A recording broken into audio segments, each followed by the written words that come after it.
السلام علیکم۔ آج کی ویڈیو میں ہم بات کریں گے کہ تحریک لبیک نے کس طرح ضمنی انتخابات میں دو بڑی جماعتوں کو مشکل میں ڈالا ہوا ہے۔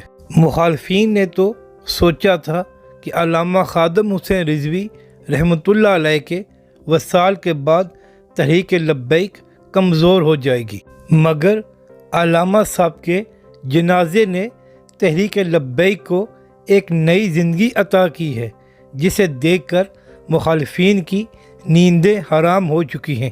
پنجاب میں کچھ صوبائی اور قومی اسمبلی کی نشستوں پر بائی الیکشن ہو رہے ہیں، جن کی کمپین تحریک لبیک بڑے زور و شور سے چلا رہی ہے اور وہ بڑی کامیابی سے آگے بڑھ رہے ہیں۔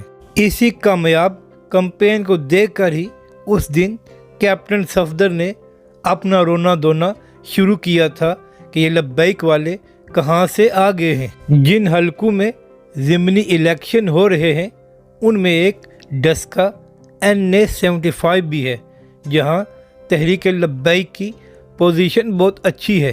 اور ڈسکا NA-75 کی خاص بات یہ ہے کہ نوجوان تحریک لبیک کا ساتھ دے رہے ہیں، اور کسی بھی جماعت کی کامیابی کے لیے نوجوانوں کا ساتھ ہونا بہت ضروری ہوتا ہے۔ اور اسی چیز کو دیکھ کر دونوں بڑی جماعتیں پاکستان تحریک انصاف اور نون لیگ کافی پریشان ہیں۔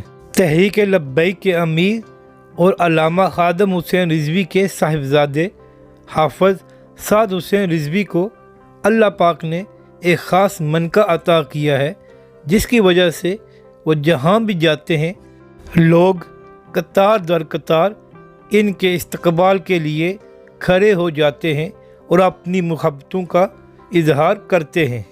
دوسری جانب سندھ کے ضمنی الیکشن میں تحریک لبیک پیپلز پارٹی کو بہت ٹف ٹائم دے رہی ہے، اور قاسم فخری صاحب کا کہنا ہے کہ سندھ اسمبلی میں تحریک لبیک کا ایک اور شیر آ رہا ہے۔